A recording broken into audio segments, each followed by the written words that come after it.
Herkese merhaba, ben Berire. Dünya Satürn gibi bir halka sistemine sahip olsaydı nasıl görünürdü?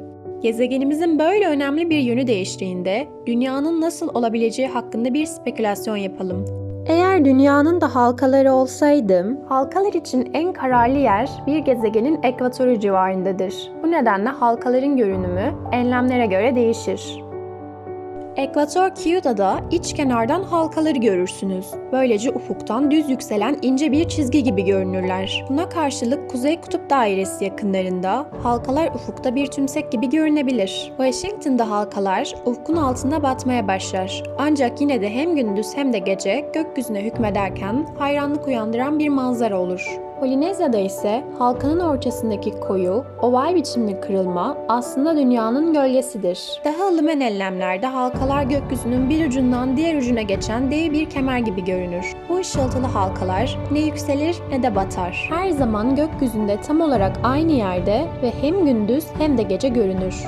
Peki Dünya Satürn gibi halkalı bir gezegen olabilir mi sorusuna bilimsel bir cevap verecek olsaydık, hayır, olamazdı. Aslında Dünya yörüngesine belki bir çarpışma sonucu saçılacak olan moloz yığınları birkaç 10 bin yıl gibi kısa süreliğine kaba da olsa bir halka oluşturabilir. 4 milyar yıl kadar önce Ay'ın oluşumuna neden olan çarpışma sonrasında gezegenimizin çevresinde bu tür bir halka oluşmuştu. Ancak bu halkanın kalıcı olabilmesi için dünyamızın bazı yardımcılara, hatta biraz daha fazlasına ihtiyacı var. Gezegenlerin halkalarının nasıl oluştuğundan kısaca bahsedelim. Gezegenlerin etrafında bulunan, daha doğrusu halkalı gezegenlerin etrafında bulunan büyüleyici çember, donmuş su buzları ve uzayda başıboş donan kaya parçacıklarından oluşmuştur. Bulunduğu gezegenin çekim gücüne kapılan bu parçacıklar, yeterli ısı dengesi sağlandıkça gezegenin çevresinde bulunurlar. Gezegenlerin çevrelerinde oluşan halkalar, sahip oldukları uyduları ile aralarında yaşanan kütle çekim savaşının tutsakları sayılabilir. Yani uydular bir anlamda halkaları ana gezegenin iştahlı yutma arzusundan koruma görevini yerine getirirler. Satürn'ün çevresindeki halkaların her biri ayrı bir uydusunun etkisiyle yerinde durur ve yaşamını sürdürür.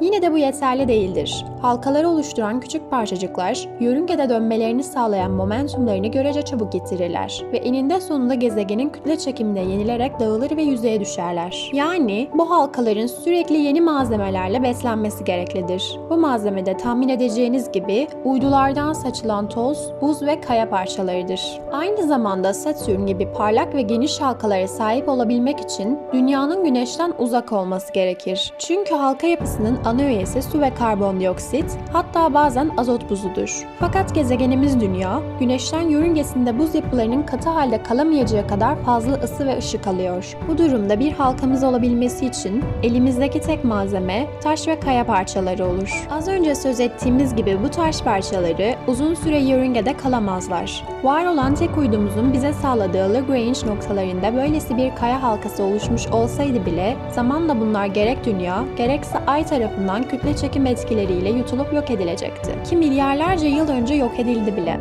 Üstelik kayasal yapılı halkalar maalesef parlak değildir. Örneğin Jüpiter, Neptün ve Uranüs'ün bu şekilde büyük kısmı kaya parçaları ve tozdan oluşan ince halkaları vardır. Ancak bu halkalar Satürn'ün buz yapılı halkalarına oranla o kadar sönüktürler ki görünür ışıkta fark edilmeleri neredeyse imkansızdır.